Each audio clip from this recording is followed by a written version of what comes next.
কেতিয়াবা কেতিয়াবা প্ৰশ্ন হয় যে এই লোন পালে আমি চাকৰি কৰিব নোৱাৰো নেকি মই এটাই কথা কম যে এই লোন ললেও চাকৰিৰ বাবে আমি আবেদন কৰিব পাৰো তাত কোনো অসুবিধা নাই মাত্ৰ চৰকাৰী চাকৰি পালে আপোনালোকে লোনটো ঘূৰাই আমি চৰকাৰৰ পৰা পোৱা টকাখিনি ঘূৰাই দিব লাগিব আৰু 5 বছৰ পিছত যদি আমি চাকৰি পাওঁ তেতিয়াহলে এই টকাখিনিও আমি ঘূৰাই দিব নালাগে কাৰণ 5 বছৰ পিছত আমি টকা ঘূৰাই দিয়াৰ পৰিবেশ নাথাকে কিন্তু তৎকালীনভাৱে যদি কোনোবাই চাকৰি পায় তেতিয়াহলে আপোনালোকে টকা কেইটা উভতাই দিব লাগিব শ্ৰদ্ধাৰ যুৱক যুৱতী বন্ধু বান্ধৱীসকল মই যদিও চাকৰি প্ৰসংগটো আনিছো মই অনুৰোধ কৰিম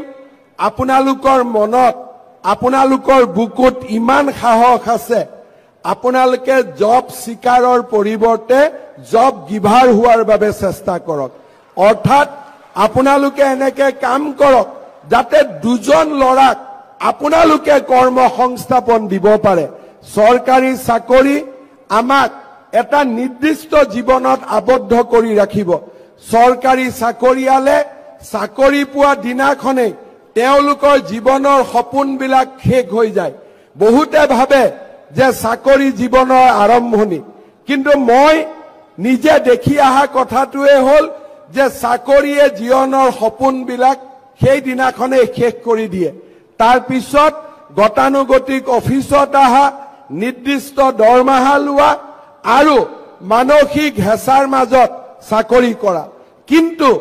উদ্যোগ এটা যেতিয়া আমি আৰম্ভ কৰো ব্যৱসায় এটা যেতিয়া আৰম্ভ কৰো হি জীৱনৰ শেষ নহয় হি জীৱনৰ আৰম্ভণিহে হয় আৰু এই সৰু উদ্যোগটোৱে আপোনালোকক এদিন আকাশ চুব পৰা পৰিবেশলৈকে লৈ যাব পাৰে চাকৰিয়ে জীৱনৰ সপোন ৰুদ্ধ কৰে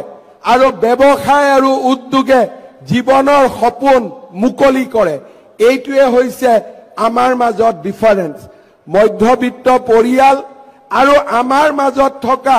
দুখীয়া পৰিয়ালসকলে ভাবে যে চাকৰি এটা পালো আমি আৰু নিশ্চিত হলো ময়ো মানো চাকৰি এটা পালো আমি নিশ্চিত হলো কি নিশ্চিত হলো মাহৰ দৰমহাটো আমি নিশ্চিত হলো কিন্তু ভাল উদ্যোগ আৰু ভাল ব্যৱসায় যদি কৰিব পাৰো তেনেকুৱা মাহৰ দৰমহা পোৱা 10 জন লৰাক মই নিজে চাকৰি দিব পাৰো তেনেকুৱা ধৰণে আমি আগবাঢ়ি যোৱাৰ ক্ষমতা আমাৰ মাজত আছে আৰু এই ক্ষমতাৰ আমি যদি সৎ প্ৰয়োগ কৰিব পাৰো আমাৰ জীৱনক কোনেও ৰুদ্ধ কৰিব নোৱাৰে